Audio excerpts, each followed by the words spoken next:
I was approached by Sharon Marcus about, and also somebody else, but mainly Sharon Marcus, about being the mashgiach at our parents' home, or mashgicha as they call it, the feminine version. And at first I said no, I didn't really want to get back into working. And long story short, they begged, pleaded, and cajoled. And so I came for an interview. The interview went great. We signed a contract and I started there January 3rd, 2019. And I loved it from the first moment.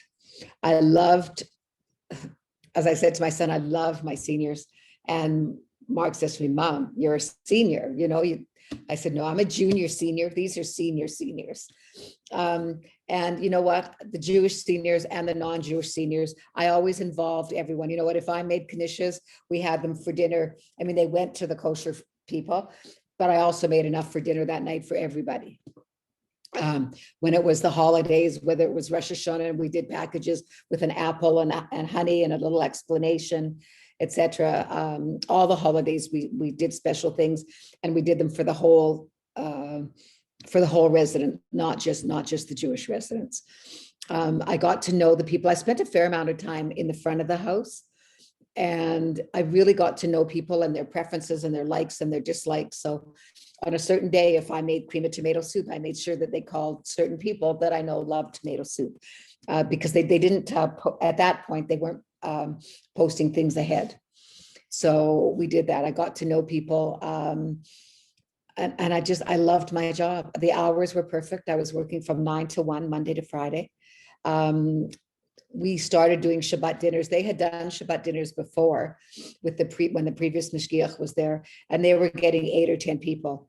And once I started doing them, we had to cut them off at 35 or 40 because they would take at least, they would take at least half of the dining room. And we couldn't sort of encroach on everybody, you know, and there were many non-Jewish people that came for the dinners also. And Mr. Chetner conducted the services, and he had handouts that he gave everyone all the time with the prayers. And it was an abridged version of Shabbos, but it was a lovely version of Shabbos. And we did every month, we made, you know, different things, brisket 1 month and chicken 1 month and veal another month, and kept everything rotating. So it was a real treat for everybody. And one of the funniest things was one of the Shabboses was a very hot summer day. So I made gazpacho, but I had a feeling there was one older lady who would not like it. She was very traditional and actually a Holocaust survivor beside that, but very an older, in her 90s, very traditional, what you have on Shabbos. And so I went up to her and I asked her if she liked it. And she said, no. She says, you don't serve cold soup on Shabbos. So I went into the kitchen and I warmed up another bowl for her and she loved it. So it was, you know, I mean, little things like that I was so happy to do for people.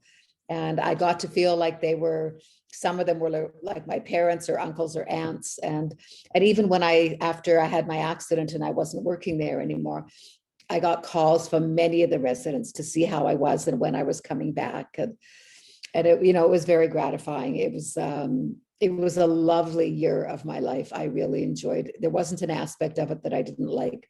The staff were fantastic to work with. We helped each other. There was no, this is your area and this is my area. If I was done in my area, I'd go into the non-kosher kitchen and see if they needed help, you know, and if I needed help and there was someone there that could help, you know, I could bring them in and show them what I needed done, and it would get done.